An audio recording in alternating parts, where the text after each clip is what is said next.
Mamangkot ko sa inyo bala, in building a house, what is the first and most important structure you will build?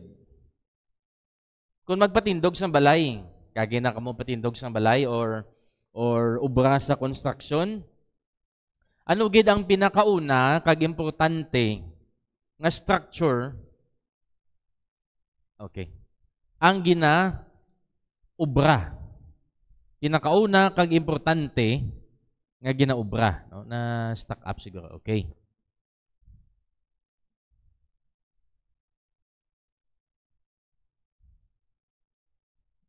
Okay, ginahulat naton ang aton nga screen abe. Okay, may nabalaan na kamo kung ano na sabton ta na karon. So ari kita sa gyapon sa aton nga theme sa sini nga August, Christ the solid rock. So may mga nabalaan na kita sa mga nagliligad kung ano ini ang butsilingon sang solid rock. And gingamit naton ang word nga rock sang nagligad. Ang letter R stands for Christ the Redeemer. Si Jesus among aton nga manluluwas. Wala na kita sang iban nga manluluwas, kundi siya lang gina si Jesus. And letter O. Ano ganing letter O? Si Christ amo ang rock of offense. Siya ina ang kontra sa mga wicked nga tawo, false prophets, and even wicked nga mga believer. Siya ina maghukom sa aton, maghukom siya sa bilog nga kalibutan sa iya nga pag-abot. And letter C para sa inyo. Ano ang ginatindugan sang letter C? Among aton ngalan sang church. So letter C stands for cornerstone. Christ our cornerstone. Ano ba lang ang butsilingon sang cornerstone? Okay? Pwede ko kamo mapangabay liwat sa pagtindog. And basahon naton ang tatlo ka verses nga ginhambal sang Ephesians chapter 2, 19 through 21. Basahon ta ini sang dungan. Okay, everybody? Read. Now therefore ye are no more strangers and foreigners, but fellow citizens with the saints and of the household of God, and are built upon the foundation of the prophets, Jesus Christ himself being the chief cornerstone, in whom all the building fitly framed together groweth unto an holy temple in the Lord. Let us pray. Amay namon nga langit nun, we ask for wisdom sa pag-intindi sang imong pulong sa sininga adlaw. Buligi kami Ginoo, kagiyahi kami nga amon ini Ginoo maintindihan sang klaro para Ginoo maaplikar dayon namon ang imong pulong sa amon nga kabuhi. Buligi man ang tagsa-tagsa sa pag-intindi Ginoo, and also Lord sa amon nga pag-worship sa imo kabay pa nga mabato nimo ang amon nga mga dulot kag mga pagsimba kag mga serbisyo. Lord, ikaw ang nakakita sa amon nga tagipusoon, kabay pa Ginoo, buligan mo kami nga kami man imo i-bless kun amon Ginoo aplikar ang imo nga pulong sa amon nga mga kabuhi. We pray nga ikaw gid Ginoo ang mahimaya namon sa sininga adlaw. Also, we pray sa mga utod nga may mga problema sa kabuhi. Ikaw Ginoo magasugata because we believe nga ikaw ang amon nga cornerstone sa sininga kalibutan. Ining amon pangamuyo sa ngalan ni Jesus nga amon manluluwas. Amen. Magapong ko ang tanan palihog. Ang book of Ephesians, especially chapter 2, nagatudlo sa aton nga sang una nga mga panahon, ang dealing sang Ginoo more on sa mga Israelites. Kung may ara man dealing ang Ginoo sa iban nga hindi mga Israelites, medyo gamay-gamay lang. Pero bangod kay ginlansang si Jesus sa cross, ginbaydan niya aton nga mga sala, ginhambal diri sa may verse 19 through 21, sa subong, hindi na kamo mga estranghero o kung mga baguhanon, mga foreigners, but fellow citizens with the saints. Naghambal diri ang pulong sang Dios nga hindi na kamo layo or mga baguhanon sa Dios, kundi fellow citizens, ululupod na kita tanan, palarihos na kita tanan with the saints and of the household of God. Miyembro na kita sang panimalay sang Dios. Verse 20, and are built upon the foundation. Kita gintungtong sa pundasyon sa mga apostoles, kag mga propeta, notice ang ginhambalya, mga apostles, upod ini ni Jesus. How about prophets? Before pa ni Jesus. So halin sa ila, mga prophets, apostles, sila niya, Jesus Christ Himself being the chief cornerstone, ang ginatungtungan gid sang tanan, wala na sang iban amo si Jesus, in whom all the building fitly framed together, nagaang tanay ang building, ang structure, bangod kay nagatungtong ini kay Jesus, ginakaptan ini ni Jesus, ginalukdo ini ni Jesus, sila nga diri, groweth unto an holy temple in the Lord. So ano bala ang cornerstone? Ang ato nga title subong, Jesus, the chief cornerstone. Makita niyo sa picture, ang cornerstone, amo na siyang pinaka-pag-on, pinaka-bugat, pinaka-una nga ginabutang kung magpatindog ikaw sang building. Ang cornerstone, amo ina siya ang naghakwat, amo man ina siya ang nagatudlo para mangin skwalado, kag mangin tuntunado ang structure. Dra na sa iya tanan nakabase. Kag sa aton nga kabuhi, si Jesus Christ ina ang cornerstone.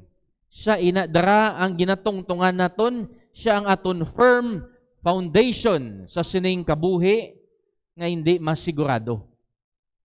Now nga si Jesus ang chief cornerstone. I have 3 points ihatag sa inyo, and I believe nga damo pa man, pero amo ini ang sa akon paglantaw nga importante sa aton subong. Number 1, because Jesus is the foundation of the church. Chief cornerstone si Jesus, bangod siya ang pundasyon sang church nga amo ang body of Christ. Ang butya silingon diri, siya ang foundation sang aton nga belief, sang aton nga faith, ginatuuhan, sang aton nga worship. Kay Jesus nagatungtong. Magambal ikaw nga church, it means the body of Christ, composed na siya sang believers. And ginatawag na siya nga living organism. And Christ is the head of the church. Ephesians 2 verse 20 and 21, and are built upon the foundation of the apostles and prophets. Jesus Christ Himself being the chief cornerstone. Siya ang pundasyon nga mabakod. Kag sa iya kita tanan nagatungtong, kag wala na sang iban nga nagasuporta or nagalukdo kay Jesus. Kung basihan naton sa Old Testament, diri sa may Exodus chapter 7, okay, wala pagaliton nga screen. Hulat-hulaton talang anay gamay. Okay.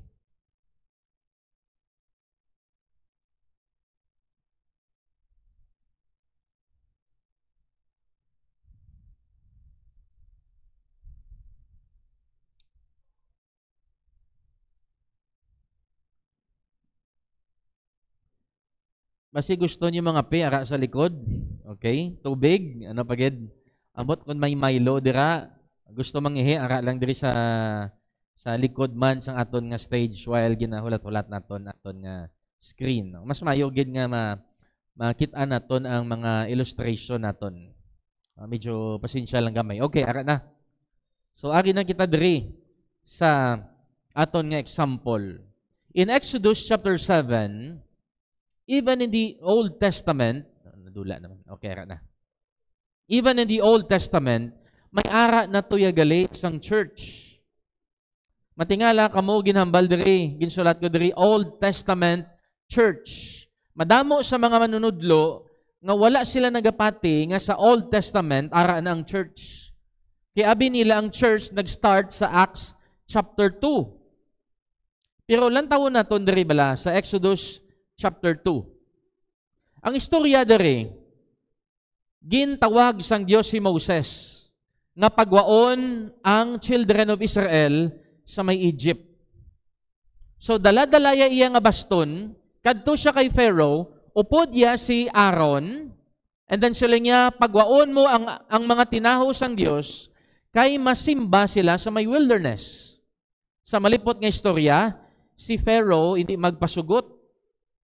Anong ginimo ni Moses? Ginkwa iya ang basto ni Aaron kag ginbutang kag naghimo sang manog.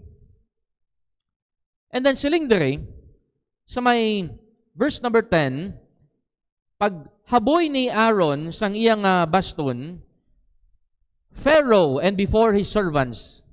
Verse 11, then Pharaoh also called the wise men and the sorcerers. Nagtawag man siya sang iyang mga tinawo. Now the magicians of Egypt, they also did in like manner with their enchantments. So naghaboy man sila sang baston, kagang ilang nga baston, naghimo man sang manog, for they cast down every man his rod, and they became serpents, but Aaron's rod swallowed up their rods. Anong natabo? Gintulon sang manog ni Aaron, kag ni Moses, ang mga manog sa mga magicians, and sorcerers ni Pharaoh. So, diri naton makita, kung hindi pag-on ang imo nga pundasyon, ano matabo? Mausmod. Do ka, ngailang sa flyover, bla? Gausmod. Because, hindi pag-on ang foundation. Si Pharaoh, hindi kapugong sa plano sang Dios. Sa malipot nga istorya, nagtabok sila sa may Red Sea, naglakat sila sa may wilderness, kag nakalambot sila sa may Mount Sinai. Anong Mount Sinai? Amo ina ang bukid nga ginhatag ang 10 Commandments. Ato sila digto, nagakilat, nagadagoob, may mga sounds ang trompeta, nagadulom ang mga panganod, ang mga taho na kulbaan. Siling diri sa may Acts 7, this is that Moses, which said unto the children of Israel, a prophet shall the Lord your God raise up unto you for your brethren. Like unto me, him shall ye hear.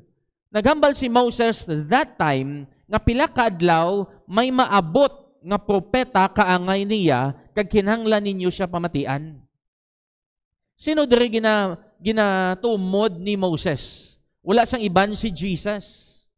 Kaya ang sugpon sini nga verse 38, this is he that was in the church in the wilderness.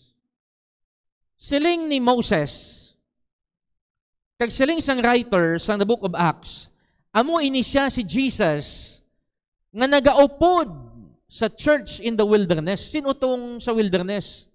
Children of Israel. Ginaupdan sila sang Ginoo with the angel which spake to him in the Mount Sinai, and with our fathers who received the lively oracles to give unto us. Ara to si Jesus, upod nila. And panumduman nyo, ano ang ginainom nila nga tubig kay wilderness to kag disyerto? Din sila gainom. Ginpainom sila sang Dios halin sa bato. Di bala? Kag siling sa 1 Corinthians 10 verse 1, moreover, brethren, ang ginaistoryahan, isa lang, I would not that ye should be ignorant. Siling hindi ko gusto nga, hindi ka muni kabalo, how that our fathers were under the cloud and all passed through the sea, and were all baptized unto Moses in the cloud and in the sea, and did all eat the same spiritual meat, and did all drink the same spiritual drink. For they drank of that spiritual rock that followed them. And that rock was Christ. Anong gwa sang nation of Israel or children of Israel? Ginasundan sila kaginaupdan ni Jesus. Siling sang 1 Corinthians, ang bato nga to, nga nagwa ang tubig, amo to si Kristo. So, hindi kapugong ang gutom, hindi kapugong ang gahom ni Pharaoh, sa kabubuton kag plano sang Dios sa Old Testament Church, because si Christ, amo ang foundation sang church. In 2 Timothy 3:15, and that from a child, nagsulat si Paul kay young Timothy, sila niya, young Timothy, halin pa sang bata ka, nahibaluan mo na ang Holy Scriptures. No, kapila na ni ginatudlo sa aton diri, nga kung ano ini ang Holy Scriptures, Old Testament or New Testament. That time, wala pa New Testament. Therefore, Old Testament, yadto ang ginahapal ni Paul. Siling ni Paul kay Timothy, halin pa sang bata ka Timothy, kabalo ka na sang Old Testament Scriptures. Datanak. Kagang Old Testament nga na, amo ang makasarang magpaalam sa imo sa kaluwasan. So, bisan wala sang New Testament, enough ang Old Testament nga makatudlo sa tao para makalambot siya sa kaluwasan.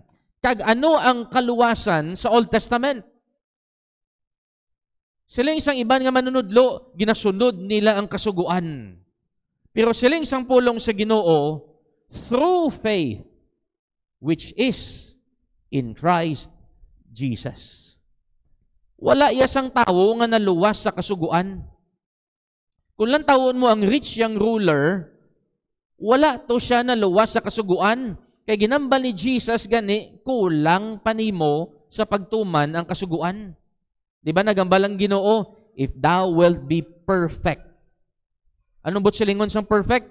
Complete. Kung gusto mo mangin kompleto,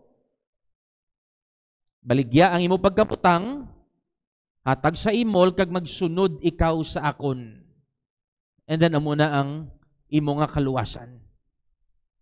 So, sa Old Testament, even sa Old Testament, saints, ang foundation sang kaluwasan kag sang church, amo si Jesus Christ. Nantuwa bala ang mga founders sang religion sila nga kalibutan. Okay. Nantuwa nyo dikon, basi, amo ni sang unang inyo ginasunod-sunod. Pwede ni sila bala mangin pundasyon sang aton nga pagtuluuhan, kag sang mga simbahan. Ang founder dapat, siling sang pulong sa Ginoo, dapat wala sing sala. Because kung makasasala ikaw, hindi ikaw pwede kabayad sang sala sang iban, even ang imo nga sala, hindi mo pwede mabaydan. Because makasasala ikaw. So nagakinhanglan sang manluluwas, nga wala sing sala. And amo ina si Jesus, siling diri, but was in all points tempted like as we are, and yet without sin. Di-disqualify na darang isa. Kay may kaso. And then ang isa pagid, human trafficking, child molestation. Disqualify na. Ano pagid? Revelation 1:18. I am he that liveth and was dead, and behold, I am alive forevermore. So pila sa ila subong ang buhi pa. Halos tanan sa ila. So hindi sila pwede manginpundasyon sang aton nga pagtuluuhan. Ina bala nga magluwas sa Bible, may mga libro pagid sila yang ginsulat nga amo pagid kuno ni ang mapabakod sa Bible. Hindi na ya pwede. Kaya ang Old Testament gani enough na nga makadulong sa aton sa kaluwasan through faith which is in Christ Jesus. So kung disqualify ini sila tanan, isa lang ang qualify. Wala sang iban si Jesus.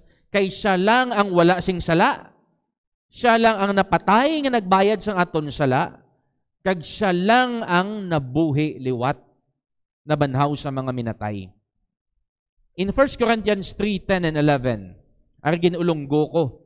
Siling diri kag ako bilang eksperto nga pangulo nga panday. Sino ini nagambal? Si Paul. Siling ni Paul, isa lang ko kapanday o konforman. Pangulo nga panday sang Dios. Amo ang nagtukod sang pundasyon suno sa abilidad nga ginhatag niya sa akon. Now, hindi si Paul ang foundation, porman lang si Paul o kontrabahador nga naghimo sang pundasyon, nagtrabaho. Pagkatapos nga ang iban naman nga panday, amo ang nagpadayon obra sini, pero kinahanglan gid nga sigurohon sang kada panday nga maayo ang iya nga obra. Kay hindi pwede nga magbutang ang iban pa nga pundasyon magluwas sa ginbutang na nga amo si Hesukristo. So wala gid sang iban nga qualify nga mangin foundation sang church, amo lang gid si Jesus Christ because He is the solid rock. Nagambal si Jesus sa may Matthew 7, verse 24 and 25, therefore, whosoever heareth these sayings of mine.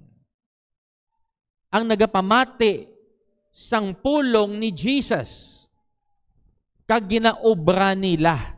Hindi lang enough nga mamati kita, kundi obrahon tagid ang pulong ni Jesus. I will liken him unto a wise man which built his house upon a rock. And the rain descended, and the floods came, and the winds blew, and beat upon that house, and it fell not, for it was founded upon a rock. Kung gusto mo, hindi magwasag ang imo nga ginapangabudlayan diri sa kalibutan, dapat pamatian ta, kag tumanon ta ang pulong ni Jesus. Because kadako sa mga tao, ginapamatian lang nila ang pulong ni Jesus, wala nila ginatuman kay kuno hindi para subong sa aton. Teno matabo sa ila. Siling ni Jesus, ang kada isa nga nakabati sang pulong ko, kag wala nila ini ginatuman, mangin kaangay siya sang buang-buang. Foolish man, nga nagpatindog sang iya balay sa ibabaw sang balas. Nagabot ang ulan, nagabot ang baha, naghampak ang mabakod nga hangin, kaginigo ang ina nga balay, and great was the fall of it. So delikado gali mga utod ko, nga kung wala naton ginabaton ang pulong ni Jesus, kag ginatuman, kay hambalya, wala daan ga binutig ang aton nga Ginoo. Hambalya, great was the fall of it. Mapukad gid ang aton nga kabuhi kung hindi kita magtindog sa pulong sang aton Ginoong Hesukristo, because He is the foundation of the church. Number 2, He is the foundation of our charity. Ano ang butsilingon sang charity? Hindi na siya sweepstakes, ha? Ang charity, ang iabot sa lingon, amo ang unconditional love, sacrificial love, or divine love. So, ano bala ang pundasyon sang aton nga pagigugma, sang aton nga aksyon, sang aton nga gina-practice?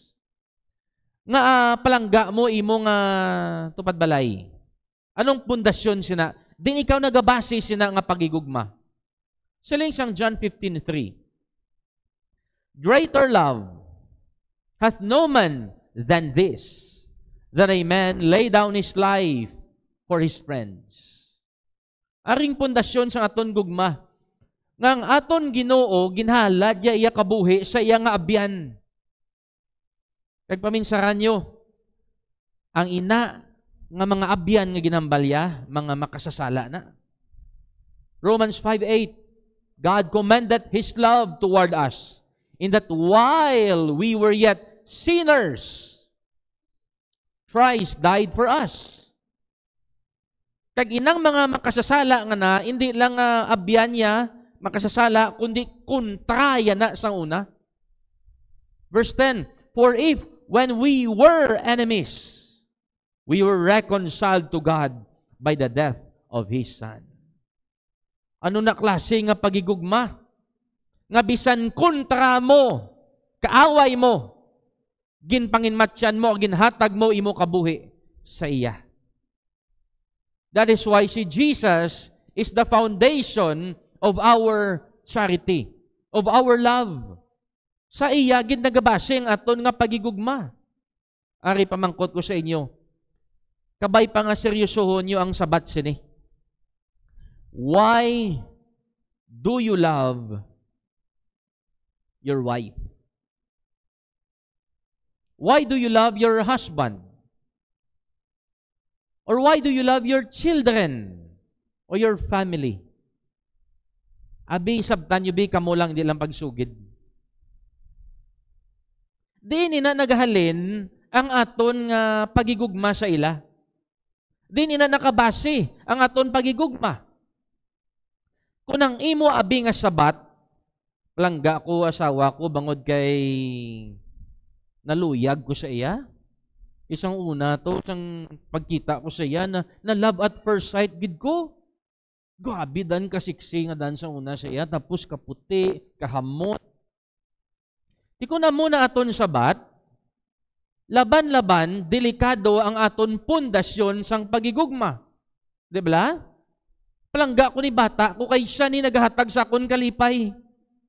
What if ang bata mo wala nagahatag sa imo kalipay pila ka adlaw? What if ang asawa mo hindi nagwapa, hindi na sexy? What if wala iya ka na ginarespeto? What if ang bana mo nang iniinutil kaya hindi na makaprovide sa inyong kinanglanon? Palangga mo man sa bala sa gihapon, amo na madamo sa mga pamilya, mag-asawa nga nagkalaguba because ang pundasyon sang ilang paghigugma nakabase lang sa ilang pag-intindi. Hindi nakabase sang gugma sang aton nga Ginoo.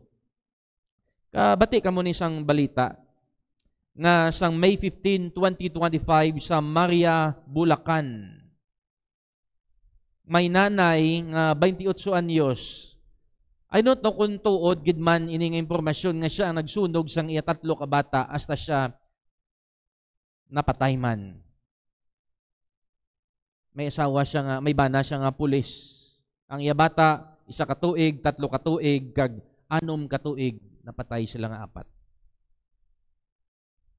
Do kanami man to sang love life nila sa sugod-sugod. Nga naghantong sa amuni nga trahedya. Balan yung rason? Wala nakapundar ang ila pagigugma sa kay Jesus. Basi nakapundar lang sa ila nga pag-intindi according sa ginatudlo sa ila sang kalibutan. Amo na, nga sa may Matthew 22, may namangkot kay Jesus nga abogado upod sa mga Pariseyo. Namangkot siya kay Jesus, Master, which is the great commandment in the law? And then siling ni Jesus, Thou shalt love the Lord thy God with all thy heart, with all thy soul, and with all thy mind. This is the first and great commandment. Nga muning sabat ni Jesus,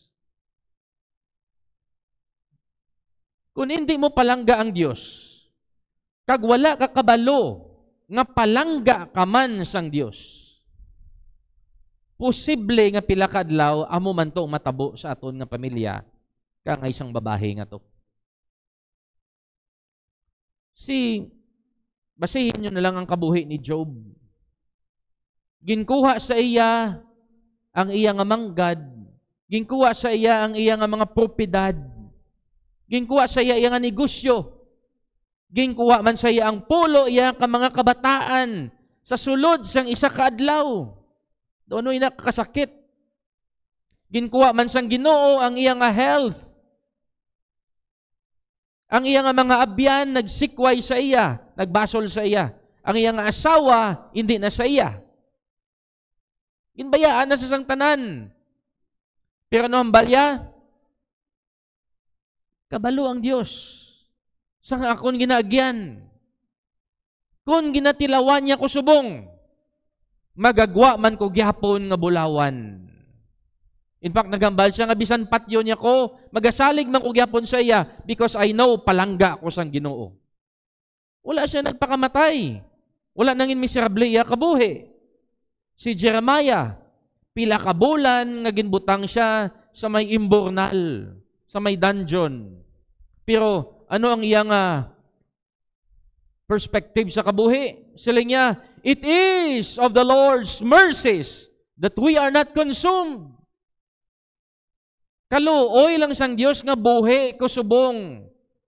Because His compassions fail not. They are new every morning, and great is thy faithfulness. Balaan ko, palangga ko sang Dios. So they sacrifice. Kay balaan nila, palangga sila sang Dios. Because true love makes sacrifices. Amo nang butsilingon sang charity. The unconditional love, sacrificial love. Kung palangga ang Ginoo, nagasakripisyo kita sa matudtuod. Butsilingon, kung mag-alagad ikaw sa Ginoo, o kung magkanta ikaw diri sa choir, hindi ka pwede magkanta nga hindi mo palangga ang Ginoo. Kaya wala man nagyapon pulos. Hindi ta magsimba kung hindi ta palangga ang Dios.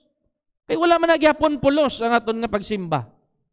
Di ba mo ning hambal sang 1 Corinthians 13? Bisan maghambal pa ko sang lain-lain nga lingwahe sa mga anghel, pero wala ko sang paghigugma sang Dios. Daw gahod lang ko sang sound system sa pistahan. Or tinkling cymbal. O kung tambutso sang motor. Gahod lang na. And though I have the gift of prophecy, kung nami ko magwali, naintindihan ko ang mga wala maintindihan sa mga tao sa Bible, and all knowledge, and though I have all faith so that I could solve my problems, and problems ng ibang nga mga tao, and have not charity, I am nothing. Oy pulos. And though I bestow all my goods to feed the poor, amo na nga damo sa mga foundation, because usik naman lang na sang kwarta sa mga manggaranon nga tao, pero kung ginahimo, tanang nga Kristohanon, ga-feed kita sa mga imol, naga-feeding program kita, may foundation kita, and though I give my body to be burned, and have not the love of God, it profiteth me nothing. Wala gyapon pulos. So dapat, si Jesus gid ang pundasyon kag basihan sang aton nga paghigugma.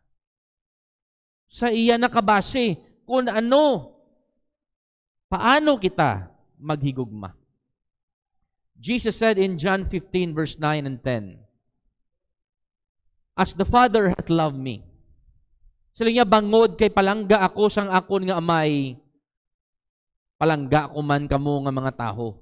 Amo na nga naghatag ko sang kabuhi ko sa inyo.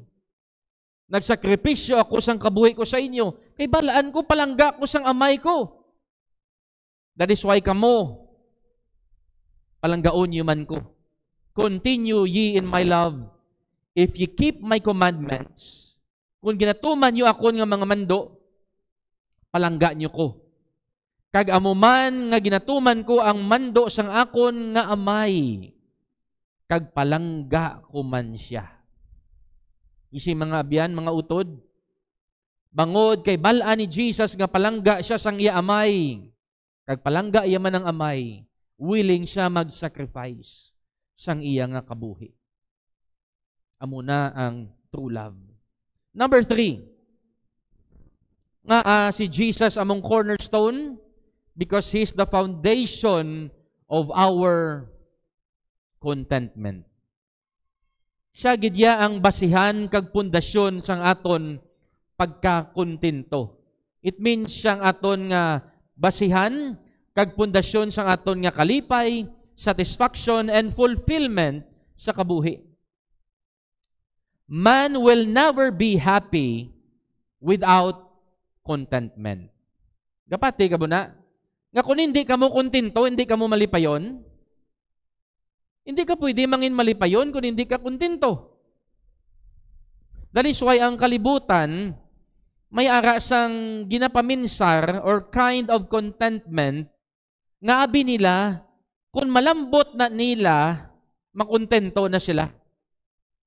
Pero ina nga contentment is fragile and fleeting. It means, dasig maguba, kag umalagi lang. Ina balang abi naton nga, pila ka adlaw kung kwarta ako sang damo, kontento na ko. Kag yun, may salakyan ako, and then makapamilya ako, tapos makapatindog ako balay, tapos manggaranon na ako nga tawo. Dira na, mangin kontento na ko sa akon nga kabuhi. So, hindi na sa masaligan. Hindi na sa pag-on nga pundasyon.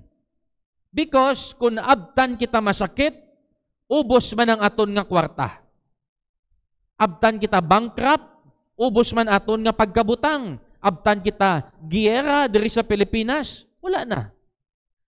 Bisan no ka pa kamanggaranon, kung ang nasyon tamay gira, wala gid. But Jesus addresses the deepest source of discontentment. Our spiritual emptiness ang iya ginasulbar. Ang tao, pagtugas ang Ginoo, may ara na siya ka tatlo kabahin. The spirit, the soul, and the body. Balaan nyo man na siguro. Ang espiritu, koneksyon ina niya sa Diyos. Ang body, or soul, amo na siyang tudtuod nga kita nag-decide kung anong aton nga himuon. And then ang aton nga body, amo na siyang koneksyon naton diri sa kalibutan. That is why may 5 senses kita. Di ba la? Gapanimaho, gapang simhot, ano pagid ga touch, makakita kita, makabati. Ano pagid ang isa? Taste. Matilawan naton ang mga sari-sari nga mga damil. Notice nyo, kung tamaan na kita katigulang-tigulang, kaglapit na kita mapatay, gadula ni mga senses naton. It means gadula ang connection ta sa kalibutan. Kag ang lawas ng tao, or ang tao mismo, may ara sang 5 dimension of health. Tandaan nyo na. The physical, social, emotional, mental, and spiritual. Hindi pwede nga hambal mo, kontento na ko kay may pagkaon naman ko, damo kwarta ko. Physical lang na. Kinanglan mo pa social. Dapat, mayo man inyo tamdanay sang inyong neighbor, wala ka kontra, gakadlaw ka pirme. Kay kung apektado ning social, apektuhan niya ning emotion mo. And then ang emotion mo, apektuhan niya man ang imo nga mind, mental. Okay lang kung wala ka utok, hindi mapektuhan. Pero kung may utok ka, mapektuhan gid. And then, ang pinaka-importante, spiritual. Bisan mapuno mo ning 4, kung wala ni empty gyapon. Because amo kita sina pagtuga sang aton nga Dios. Hindi kita ya makontento lang sa pagkaon, sa kwarta, o kung gamit sa sininga kalibutan, o kung relationship sa sininga kalibutan. Without the Lord Jesus Christ, hindi kita mangin kontento. John 6 verse number 35. Sila niya, I am the bread of life. Ano ni silingon niya, pastor? Ako ang tinapay sang kabuhi. Siya nga nagakadto sa akon, hindi na pag-uhawon. Kag siya nga nagatuo sa akon, hindi nagid pag-uhawon, kag hindi nagid magutuman. Ang tinapay sa Middle East, amo na siya ang staple food nila. Do para sa aton blado kanon, nga bisan wala sudan, basta may kanon, solve na kita. Di ba? So naghambal si Jesus, ako ang inyo staple food. Hindi ka mo makontento without me. Sang kagapon, nagkadto ako sa may McDonald's, kay may interview ako sa mga estudyante sa CPU, grade 12. Interview sila, bangod na sa ilang mga project. Okay, so after interview, siling nila, sir, pamahawan ka namon. Okay, so may hamburger na iya ka McDo, and then nag-inuman ko sang hot choco, and then after sina, nagbalik na ko trabaho, nagpamakal materials. Igo ko puli sa balay, alas 2:30 na, gutom-gutom ko, siling ko daw, lain, gidya eh. Pag-abot ko sa balay, may KBL. Oh, grabe. KBL, mga konsudaan niyo. Tapos may kanon, tapos may isda. Kuha mo niya ang pagkaon. So nagkuha ko kanon, KBL, kaon ko damo-damo. Inulsol man ko yung damo kaon ko. So, but silingon na satisfy ko. Because nagkaon ko sang intsakto nga pagkaon. Kag amo ina si Jesus, siya lang gid ang makasatisfy sa aton, wala na sang iban. Bitin kung wala kita Jesus sa aton nga kabuhi. And man will never be happy, will never be satisfied and contented without Jesus. Ang tao nga wala Kristo, hindi siya makontento. Ini nga babae, ngalan niya si Katie Holmes. Sinong batang 90s? Kilala niyo ni siya? Bida ni siya sa Dawson's Creek. Sikat ni siya nga artista. Tapos ang bataon pa siya, permi na ginhambal nga naluyag siya kay Tom Cruise. Crush siya si Tom Cruise. Nagluyag siya kay Tom Cruise. Nagabot ang tion nga nagdayunay sila ni Tom Cruise. Nagpakasal pa sila. Tom Cruise gimana eh, tsakto. Sala ko blaw. Kabalo ka mo pila ilang nga age gap? 16 years. Ilang nga age gap. Si Tom Cruise may asawa na niya sang una. Yuti nangin sila. Hasta nga nakabata sila nga duha. And then kabalo ka mo kung ano natabo. Siguro lipay-lipay ni siya sang napamanaya si Tom Cruise kay luyag-luyag sa mo. And then kibot ka lang, gidugay. Bulaganay na sila. According sa iya, siyempre mga artista, showbiz man ni magambal sang mga detalye sa kabuhi. Gusto iya magpalayo, kay gusto iya ipalayo sa kay Tom Cruise ang diferensya sang iya nga relihiyon sa iya nga pagpati. Because wala niyo no relihiyon ni Tom Cruise? Scientology. Kumbaga, naga-worship saya sa knowledge, sa technology, sa science. Hindi iya sa Diyos. Kaya sila yung sa sininga babae, gusto ko ipalayo akon nga bata sa danger sang ginapatihan ni Tom Cruise. Namuna nga nag-separate sila. Wala gyapon pagkakontinto. Hindi ka pa makontinto si Tom Cruise na bana mo? May kwarta ka na, sikat ka pa. Wala gyapon. Tiyan mo ng tawo. Isan ano mo na iya nga ihatag nga mga gamit kag taho diri sa kalibutan, way ginaya pagkakontintuhan. Siling ni Solomon, ang mata wala ga kapuno, amuman ang dalunggan wala ga kapuno sa pagpamati. As long nga may mga senses kita, maga-desire kita nga mga desire kag hindi na sa magauntat. Piulan tawa si Apostle Paul. Ginpriso, may masakit, pigado, kalain sang iyang sitwasyon, pero sila nga sa may Philippians 4:4, rejoice in the Lord always. And again, I say rejoice. Di balak lain ni sang iyang sitwasyon nga nakuha iya pa nga magpangalipay. Because ang iya pangalipay, in the Lord. In this world. And then sila nga sa may verse 11, not that I speak in respect of want. Hindi bangod kay may mga kinanglanon ko, for I have learned in whatsoever state I am, therewith to be content. Sila nga, bisan diin mo ko ibutang, ano nga estado sang akon kabuhi, kontento ako. Why? May Kristo kuya. Sila nga, I know both how to be abased, and I know how to abound. Everywhere and in all things, I am instructed both to be full and to be hungry, both to abound and to suffer need. And he said, I can do all things through Christ, which strengtheneth me. Nga, masarangan niya ang tanan. Sila nga, masarangan ko na tanan.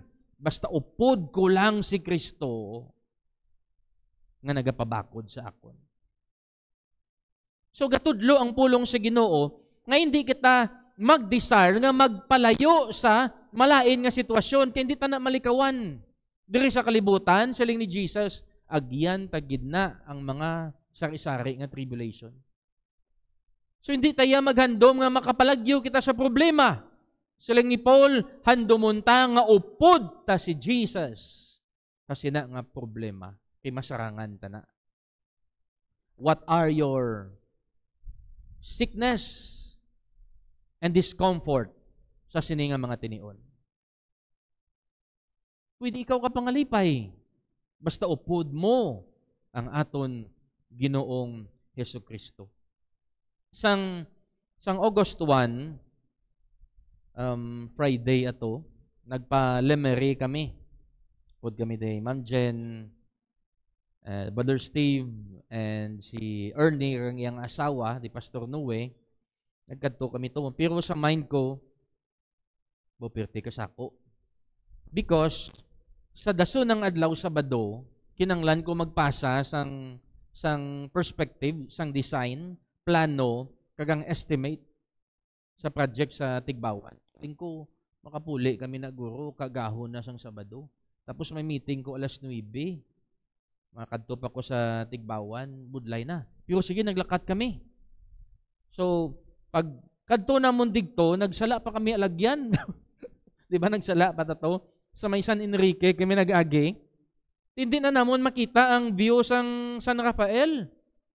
So, nagbalik pa kami to. Liko-liko, asa nagpakadto pa kami sa may Barutak Viejo, Nanyaga, and then balik naman. And then, amo pa pagkadto sa may Lemery.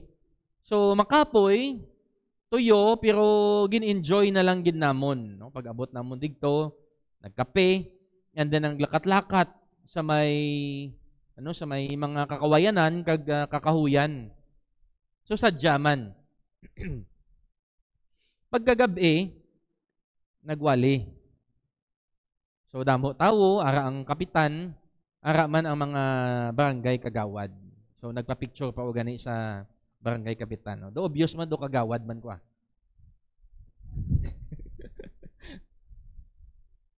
So, after sang wali, damo man nagbaton, damo nami man ang pag-respond sa mga tao.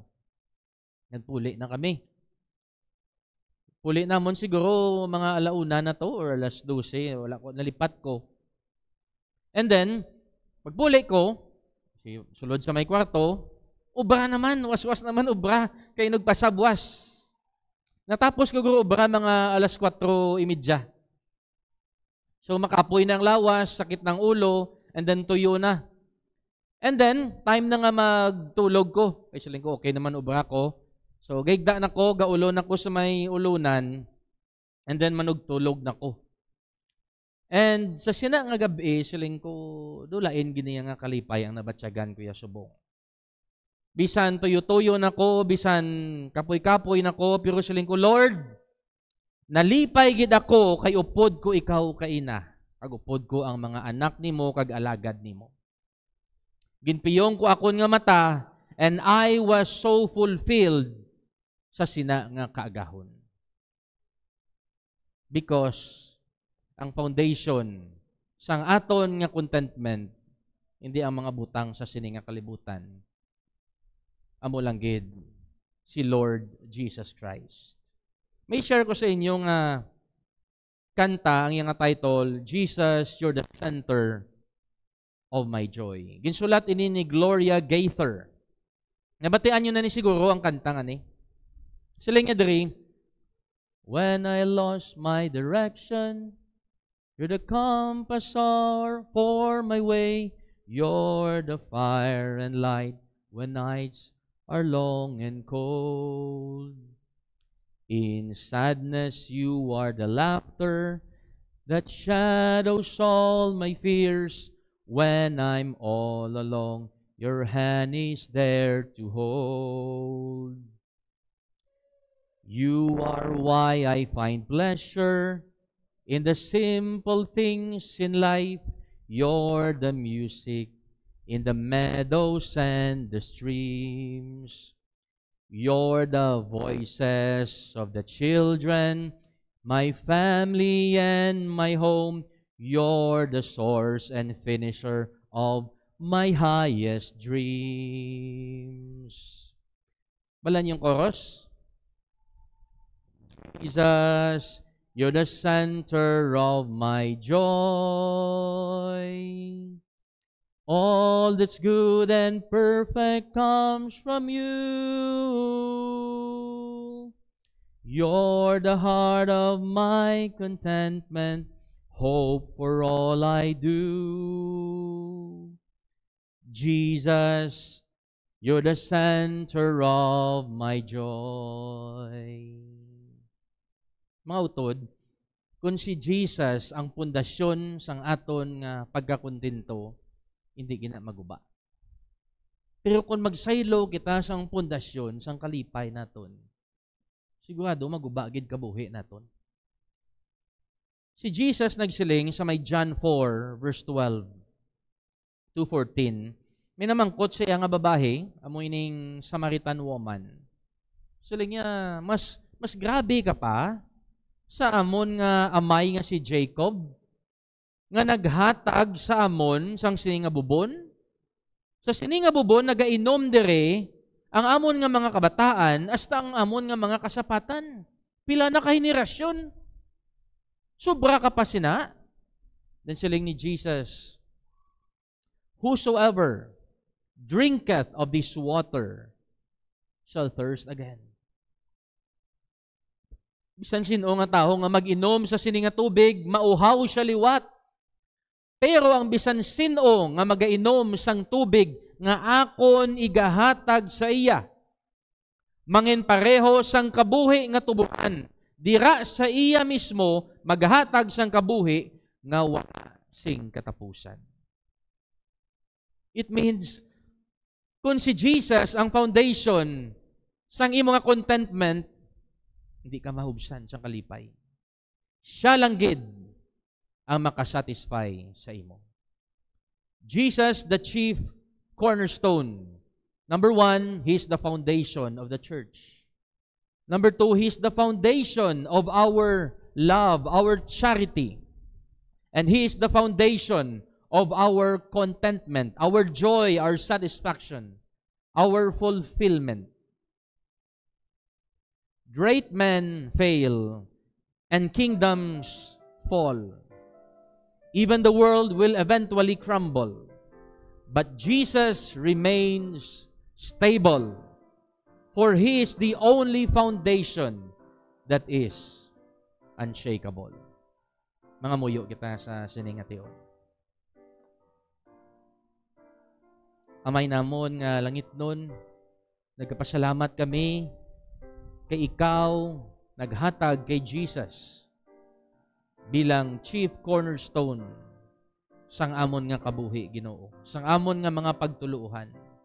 O Ginoo, kabay pa ang mensahe nga amon nabatian, naintindihan namon sang maayo. Kag maaplikar namon sa amon nga kabuhi, ay hindi kami, Ginoo, magsalig sa iban nga pundasyon diri sa kalibutan. Kay maabot gid ang tion nga malinog tanan Ginoo nga amon ginasaligan magkalaguba kag magkalalunod kag magkalausmod, wala sang iban nga mabilin nga pundasyon magluwas kay Kristo Jesus nga amon chief cornerstone. Buligi kami Ginoo nga sa amon kabuhi sa iya kami magasalig.